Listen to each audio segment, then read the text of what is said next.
This is part one of today's video of the January 6th committee going public.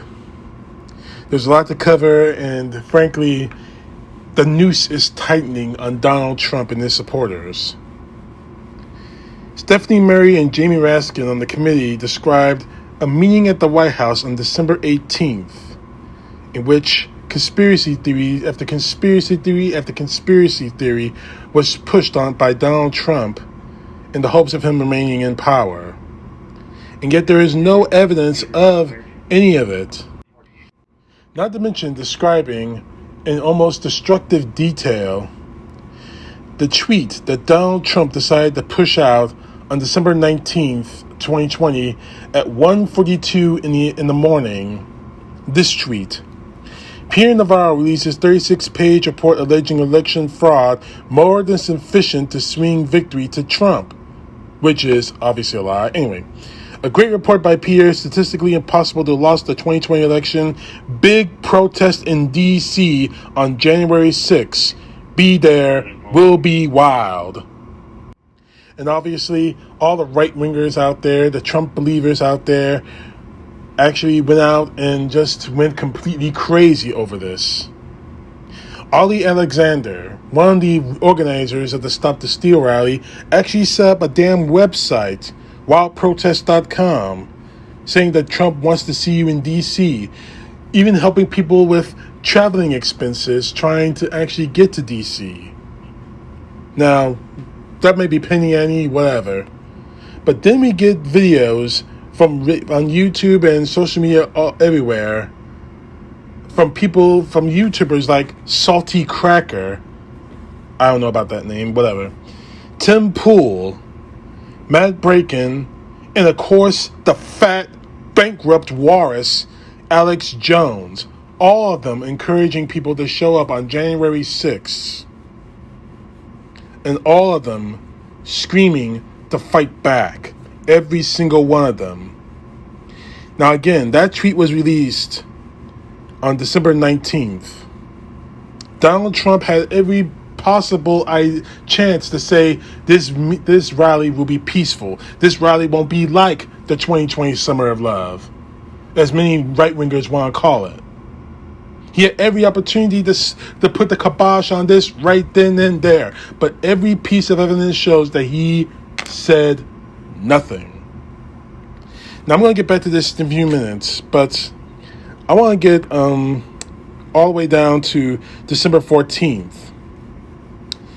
Now, before December 14th, over the 60 lawsuits that Donald Trump and his lawyers tried to push, all of them but one failed. All the investigations that Donald Trump pushed for, that his supporters have pushed for, failed to show any kind of fraud. And on December 15th, a deeply pained mini Moscow Mitch McConnell declared Joe Biden the president-elect and Kamala Harris the vice president-elect. And at that point, and this is where I really want to focus, every member of Donald Trump's cabinet told Donald Trump himself that Trump lost the election. That Donald Trump himself lost the 2020 election.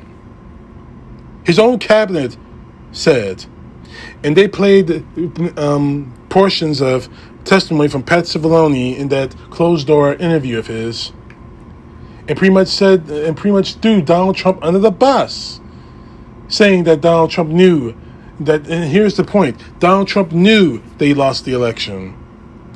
They played also testimony from multiple people in the Trump campaign and the Trump cabinet. Obviously, Bill Barr, he said the same.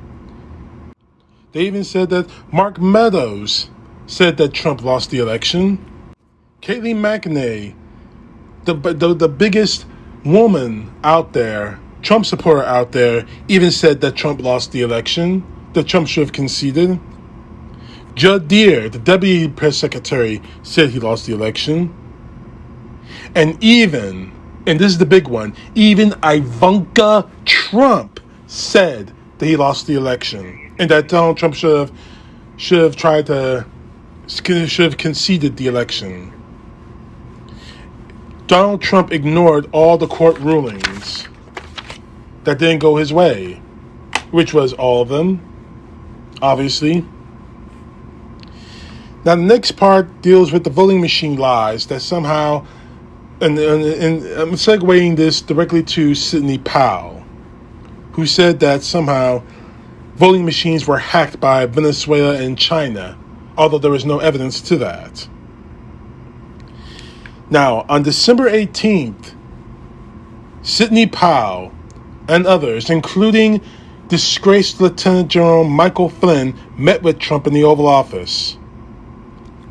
One of those things they met was trying to create this executive order to the Secretary of Defense that is saying effective immediately the SOD shall seize, collect, and retain and analyze all machines, which is illegal, which they had no evidence of doing. They found no evidence of tampering, of foreign interference. Trump knew that these voting machines lies were lies. On that same meeting, there's testimony from everyone who's testified that the meeting actually became incredibly heated and maybe even physical. And obviously, all of that led to the tweet, December 19th, 2020 at 1:42 a.m., the tweet I read to you earlier. Now again, all of it led to the right-wingers I mentioned, Alex Jones, Matt Bracken, Tim Pool, and Salty Cracker. Whatever. All of them saying it's time to fight back, it's time to take control, whatever. Now the far right-wing media continued to push those lies.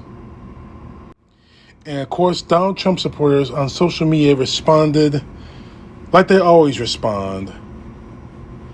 But some of these were getting pretty damn dangerous, in my view. One of these tweets, one of those responses saying, it will be wild, which means we need volunteers for our firing squad. Trump just told us to all come armed. Fucking A, this is happening. Is the 6th D-Day? Even threatening cops. I'm ready to die for my beliefs. Are you ready to die, police? Just reading these made me sick to my stomach. And they say that Democrats are a threat, that African Americans in this country are a threat. I mean, look at these damn tweets. Why don't we just kill them? Every last Democrat, down to the last man, woman, and child. The average Democrat is a traitor. They don't care about the election fraud. The punishment for treason is death. It's time for the day of the rope. White revolution is the only solution. Cops don't have the standing if they're laying in the ground in a pool of blood.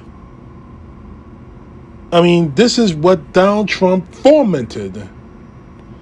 And Donald Trump said nothing to stop any of it. In fact, he encouraged it. From that tweet on December 19th, all the way to January 6th, these were the tweets. March for Trump. March for Trump. President Donald J. Trump, 51st President, America March. Save America March. He did nothing to stop this. Nothing. Which means he was involved in it. Which means he pushed it, he prodded it, he led, continue. Donald Trump is 100% responsible for what happened on January 6th, and this is just enough to prove it. Now, part 2 is coming soon, and trust me, you don't want to miss what happens next.